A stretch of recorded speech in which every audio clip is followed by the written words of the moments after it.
Hello, Arts and Culture of Asia. We're in our third installment of our lecture series on the philosophy and belief of ancient China, establishing kind of the foundations of the Chinese worldview. And next week, we'll look at how Buddhism is refracted through both Daoism and Confucianism. But this lecture series has been about examining a foundational text sitting beneath or nourishing as a wellspring both Daoism and Confucianism, and that is the Book of Changes. And we have been exploring the Book of Changes now first through in our first lecture about what it contains, what its core principles are, which is that the universe is always in change, and it is composed of these complementary but opposing forces, yin and yang, and they cannot exist without one another, and their edges blend and change. A beautiful example, I think, is that even a person, a man, let's say, can be yang at the prime of their life and become quite yin late in life. And it can be the same with a female. She may be yin for a certain time and her body may change, her hormones may change, and she becomes yang. Children through adulthood to old age. So this yin and yang is very fluid, but it's distinct, and it moves constantly in correspondence with its kind of opposing or opposite. And fundamentally finding this dynamic of yin and yang produces harmonies, but it also means human beings live in a world of unknown change and flux.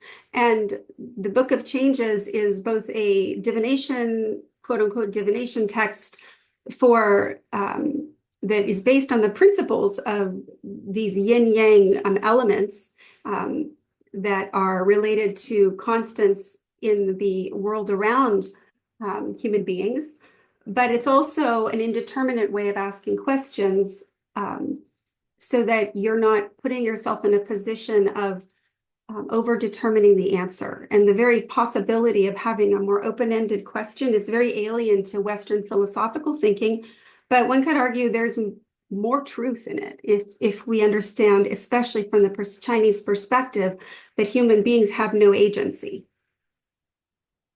They have no agency in the vast cosmos of change of which they are a part. They can only, if you're Confucian, you can only refine your virtues through the trials of change and become more knowledgeable of change and understand the nature of change and its constants and its cycles better, and therefore produce a better family, a better character, a better child, a better society if you're an emperor. If you're now returning in this last lecture to the implications of the Book of Changes in Daoism, and then we'll also just develop the concept of Daoism itself as it relates to Chinese thought. And this will really prepare us well for our discussion of Buddhism as it comes into China, really beginning in the Han period. We see it in the 4th century, but we'll talk about that next week. So without further ado, let me share my screen. So we left off last week looking at, I hope I'm sharing and I'm recording, I hope, but I'm not viewing it as a slideshow yet. Here we are at last. All right, so you should recognize now that our diagram from Fuji, which takes us all the way back, I'll just quickly pop back to, takes us all the way back to the early part of our first lecture series, when we laid out this figure of Zhu Fuji, who established this diagram that you are now looking at.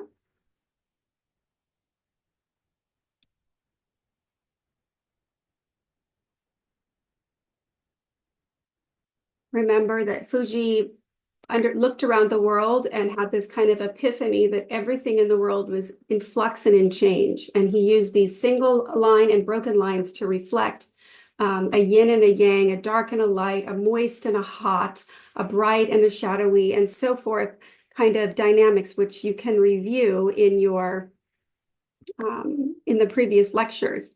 But I just want to remind you that this is the diagram attributed to Fuji, and it becomes the elemental diagram that forms the 64 lines, broken or straight, called hexagrams, that become the 64 hexagrams that are really the core now of the Book of Changes. And so when we see this form here, we know that the 64 hexagrams are composed of all possible variations of these 8 of the lines in the of these hexagrams. So it's all of the other possible combinations. So all 64 are related back to this more elemental form, which is called a bagua later. And what we find, I went through that quick review, is that in Taoism, we find that very much the same, with some changes to ordering of the direction of some of these lines, but the essential same concept and very much, and then sometimes identical to Fuji's diagram. We now have another symbol in the center, which I will talk about, and it relates to Taoism. So the very presence of this constantly presence of this Taoist symbol in this Book of Changes diagram tells us a lot about the relationship between the Book of Changes, even though the Book of Changes is really considered a heavily Confucian document text, how important it was to Taoism. So while the I Ching originally developed as a divination text and became central to Confucianism, its concepts of change, balance, and interaction of natural forces align closely with Taoist thought. So that's why we have this beautiful diagram. Taoism is represented by we're going to go into history now, a bit of history, as much as we can piece it together from legend and fact. Taoism is represented by the thought of Lao Tzu and Zhuangzi, who is from the 4th to 3rd century BC. And Lao Tzu is just means the master. It's not a surname of any kind, really making it difficult to trace Lao Tzu as a specific person and not a legendary figure. Chuanxi is certainly is a surname, so he was actually someone who lived and breathed. And here is a summary of the Tao Te Ching is what Lao Tzu is one of the most important texts in Taoist philosophy. According to legend, he lived during the 6th century, around the same time as Confucius. So some way, somehow, the Tao Te Ching was written. And it's been directly linked to this figure, the master Lao Tzu, and a kind of legend about him. And according to legend, Lao Tzu was an archivist in the Zhou dynasty court. He grew disillusioned with the corruption and chaos of society and decided to leave China to live a quiet, contemplative life. As he was about to cross the western border, a guard named Yingxi recognized him, and knowing Lao Tzu's wisdom, persuaded him to write down his teachings before leaving. In response, Lao Tzu composed the Tao Te Ching, a short text of about 5,000 characters divided into 81 chapters before departing into the wilderness, never to be seen again. So there he is. And here are the slides. There's a detail. I kind of went ahead there. But when you're looking at this, it's a beautiful, this is a drawing in the Harvard collection, this scene by, I believe, a Korean artist, I believe.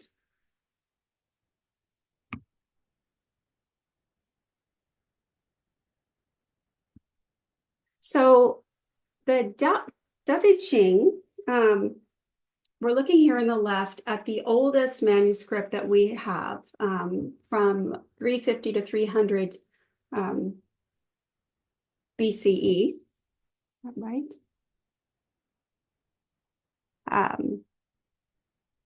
And yeah, I had to double check my notes, make sure I didn't accidentally put a B there. That's, amazing.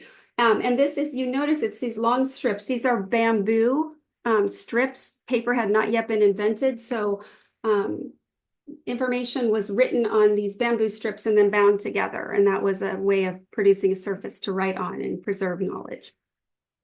It is the earliest known manuscript of Lao Tzu, and it comprises 3 bundles of inscribed bamboo slips. The 2 ends of the bamboo slips are even with 2 connecting lines, and the spaces between them is about 10 centimeters. It contains, at least in one instance, a direct kind of reference to the Tao Te Ching, not to mention plenty of other references that are of a family resemblance. So it makes for a very exciting, it was discovered, I believe, in the 90s. It makes for a very exciting discovery. So we're looking here at an ancient, and then here we're just looking at a modern translation. There are many, the Tao Te Ching. And you have an example in your module to read from. So the Tao Te Ching is a foundational text of Daoism that outlines its central teaching. It focuses on the Tao, the way, and how individuals can live in harmony with it. It's composed of 2 parts. Tao, pronounced Dao, means a road and is often translated as the way. Day, cultivation, means cultivation of virtue in harmony with the Tao. So that you have to think about that. So you need to know the Tao before you can have the day. And Jing, Tao Te Ching, means classic or canonical text. So that's not part of its wisdom. It's just it's placing it in a place of high importance as a text. The Tao explains the ineffable nature of the Tao. And sorry, I should have used a T there. You might have noticed Tao and Tao are spelled interchangeably, and it's that same issue around in the mid-50s that the Chinese government changed the consonants of sounds when translating spoken Chinese, and there's D's became T's and so forth, and CH's became X's and so on. So if you're puzzled when you see one or the other, flow with it like a good Taoist. Take one with spelling or another and know it's the same thing. The Tao is conceived as the void out of which all reality emerges, so vast that it cannot be described in words. Beyond time and space, it has been described as the structure of being that underlies the universe. So we're in totally different terrain now. The Tao is very metaphysical. It's taking something, bringing something very different to the Book of Changes and this flux we've been talking about. Taoism has no supreme being. There is simply the Tao itself, underlying and permeating reality. Note, for example, in the Book of Changes, the mandate of heaven assumes a kind of benevolent God. As long as you do your part as emperor and be virtuous, good things will come, right? That's the arrangement. So with Taoism, there's no God. There's simply the Tao underlining and permeating all of reality. I mean, it may make you think of Brahman in some ways when we in our unit on Hinduism and the Vedic texts. But let's go deeper into the Tao. So there was first the Tao, empty and still. This is coming from the writings of Lao Tzu. The first part, the nature of the Tao. Then gradually, primal energy, Yuan Qi, was spontaneously generated out of the Tao. I'm using the recent beautiful Hubble photographs for this that were stunned the world, and they're all available for free use through NASA. For many cosmic eons, this numinous energy swirled in a state of chaos known as Hundun.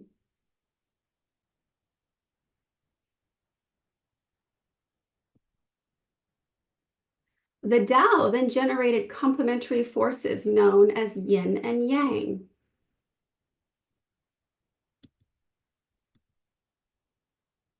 The creative interaction of these forces directed the primal energy into patterns of movement and transformation, which in turn generated the machinations of the universe and all that is in it, and all that is ordered. And for the Taoist, all that is in it has an underlying constancy and also an underlying fluidity. And the key to a Taoist is to attune to the Tao, the original, the source. To attune to that is the ultimate wisdom, and it is depending on what kind of Taoist ultimately you might practice. If we're talking about, it can promise other remarkable qualities, but we'll stay with just a metaphysical Tao. So here's what Lao Tzu says in the Tao Te Ching. The way, the Tao gave rise to the one gave rise to the two gave rise to the three gave rise to all the 10,000 things. So it's this originary presence. So I'm going to kind of move now briefly into a discussion of a diagram or an image you're probably quite familiar with, which is yin and yang image, right? But we cannot I want you to really keep this presence of the idea of the Tao really present in your mind, because what we're doing currently is we're working through the first part of the book. We're working through the text and understanding that the Tao is, we're learning what the Tao is, and then we'll get to the day, and that's how to live in relation to the Tao. So we're still working through the Tao, and now we're going to turn to a yin yang element of it. This is called the Tai Ji, and it's often translated as the supreme ultimate. The Tai Ji refers to the fundamental, undifferentiated state of the universe from which the dual forces of yin and yang emerge. And the other lecturer in this video does a beautiful job talking about this as these two forms that are merging one into the other, the kind of like fish-like shaped. A little bit of the black of the dark is in the light, and a little bit of the light is in the dark.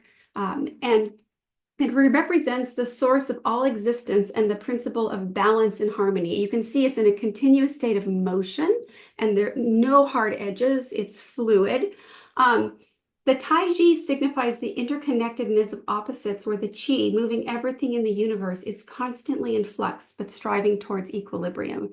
Can you imagine then if this, understanding this to be the fundamental nature of reality, and the Tao being such a profound presence, what you want to do is live your life in a way that attunes as closely as possible to these fluxes and not fight it, and not try to do or overcome it or dominate and so forth, which again is beautifully discussed in another lecture in this module. The Taiji first appeared in Taoist context at the beginning of the Song dynasty, so 10th to 13th century, so much later than the time we're talking about. So even the diagram that I brought in to show you the connections, this is a much later diagram. The Bagoa is what it's sometimes called. But it's important to bring in because, this is the way this Taoist belief evolved and we can see these direct correlations between the Book of Changes and this famous diagram, often just called the yin-yang symbol, right? It's really called the Taiji. And it comes relatively late. And what's interesting about it is it's, according to history and historical documents, and the claim is it was developed by a Taoist monk, but recent scholarship shows that there's a kind of a prototype of this form in Buddhist texts. So it may be that a Buddhist kind of text inspired a way to constellate and articulate the Taoist concepts of yin and yang in a rich way. So I leave that for you to research if you're interested. So now we're moving to day, cultivation of virtue and harmony with the Tao. This section discusses in the book how one should live in accordance with the Tao through simplicity, humility, and non-action. The key is called Wu Wei. It teaches that by following the natural order and avoiding excessive ambition or force, one can achieve harmony and peace.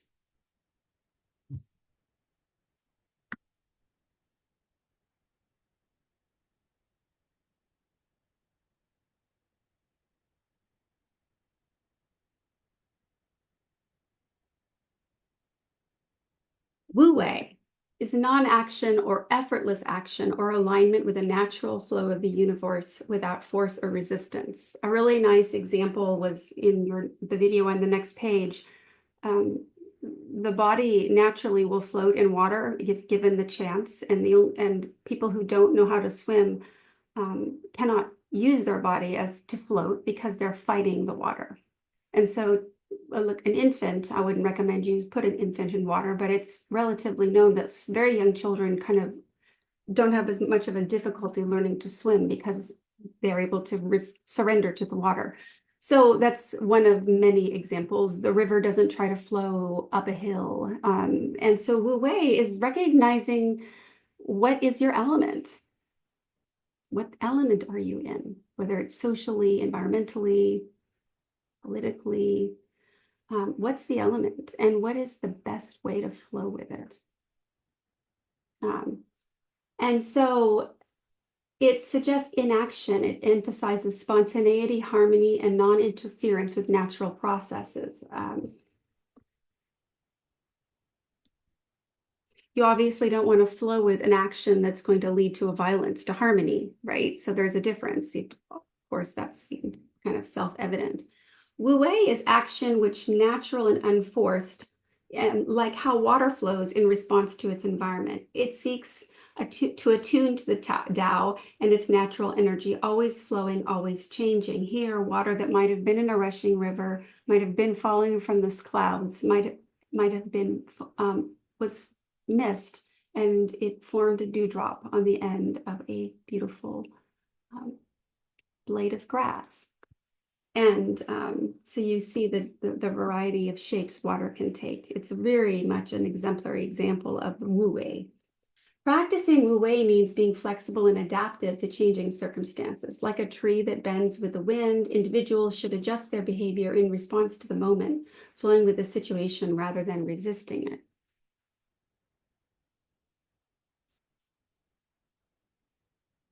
And think of, those of you who know some martial arts that uses the aggressor's energy in one's own benefit, like judo does this. So someone else's push becomes the judo practitioner's katate tore pull, and the next thing one knows is somehow by a seemingly supernatural power, one person has the aggressor on the floor in a knot.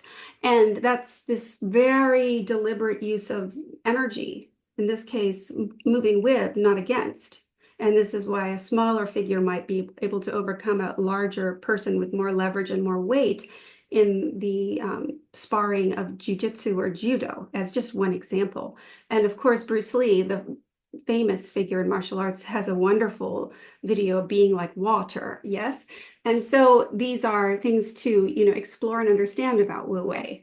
Wu Wei is also nameless simplicity, and this is actually coming straight from the Tao Te Ching. The way is ever without action, yet nothing is left undone. If princes and kings can abide by this, all things will form themselves.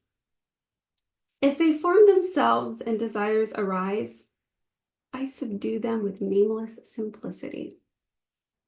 Nameless simplicity will indeed free them from desires.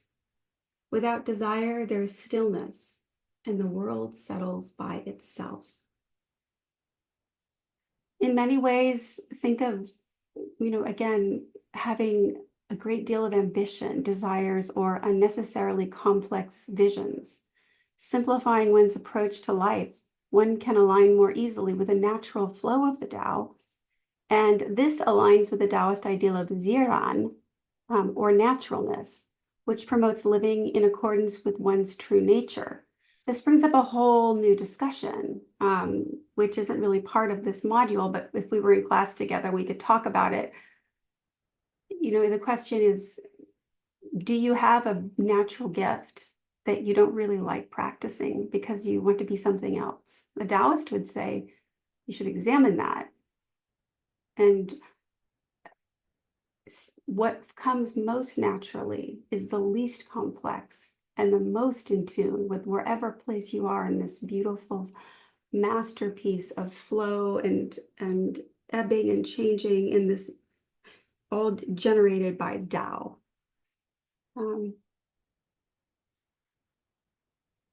For those of you who watched the old movie Star Wars, The Force is drawing, at least to some degree, on these ideas, as well as others.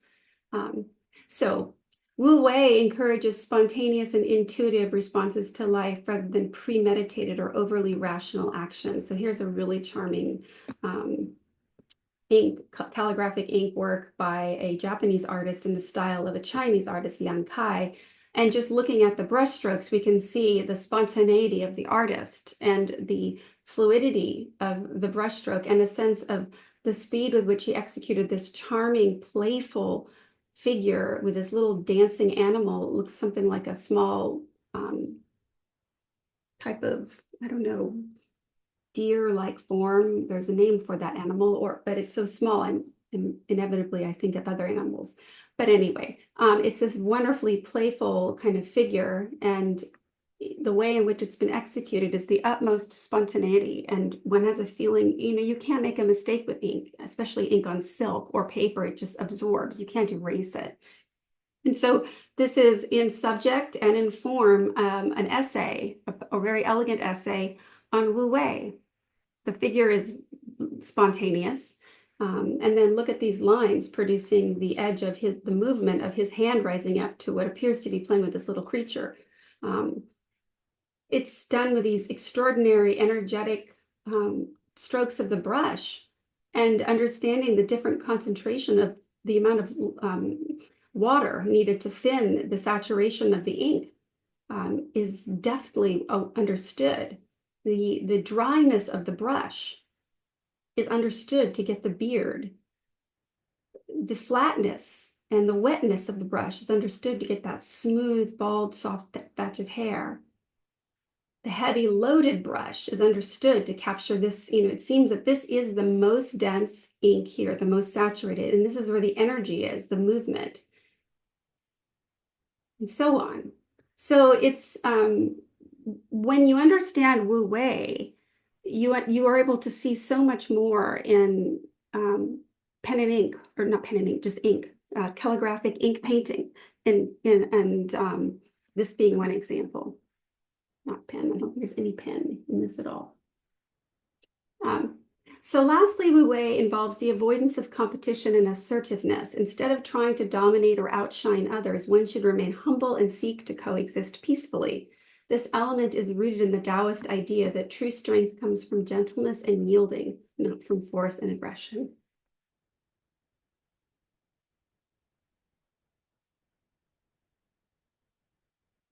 So I bring you back to this principle of qi. I don't have the time in our class to develop or explore this idea of the life force in the human body in relationship to the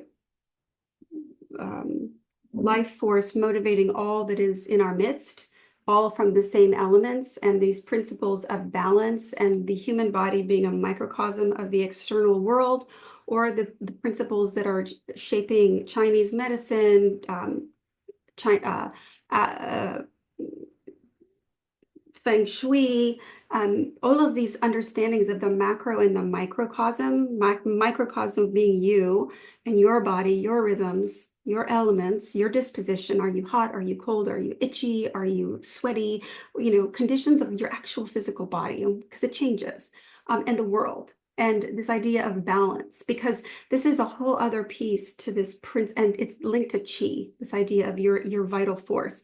And so to study more about the importance of these ideas in relationship to Daoism and more broadly Chinese medicine, which what you're going to find is lots of ideas across fertilizing and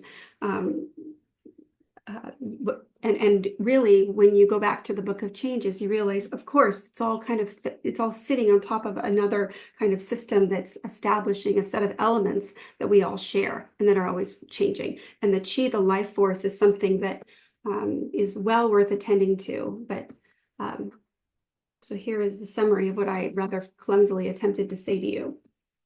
Because human beings are of the same substance as the rest of the universe, there is a possibility of communication between our environment and ourselves. And when we're out of balance with our environment, we're not well. Simple as that for a Taoist. So going back to the Book of Changes, well, the Changes originally developed as a divination text and became central to Confucianism. Its concepts of change, balance, and interaction of natural forces align closely with Taoist thought. Now, before we close, I want to just bring you to Zhang Yi, who is the other Taoist in 4th century Han Dynasty. And he is famous for many reasons, but he's a more, he's the countercultural Taoist. He is known to challenge social norms, challenge all manner of kind of assumptions about behavior in the interest of the Tao, to the point of questioning the nature of self and dream. So this is a famous dream of Zhangji. Once Zhangji dreamt he was a butterfly flitting and fluttering around. Happy with himself and doing as he pleased, he didn't know he was Shuangji. Suddenly he woke up and there he was, solid and unmistakably Zhuangji. But he didn't know if he was Zhuangji who had dreamt he was a butterfly, or a butterfly dreaming he was Zhuangji. So he's now exploring the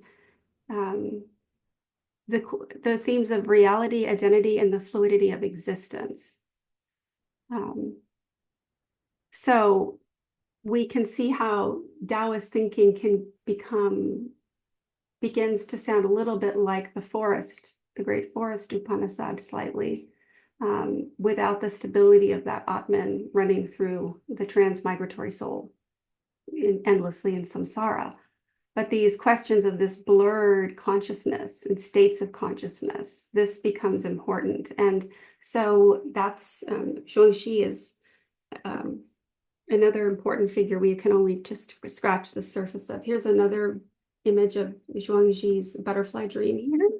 And then finally, a few beautiful ones here that I love. I haven't labeled them. You see the little butterfly, always this light, delicate insect.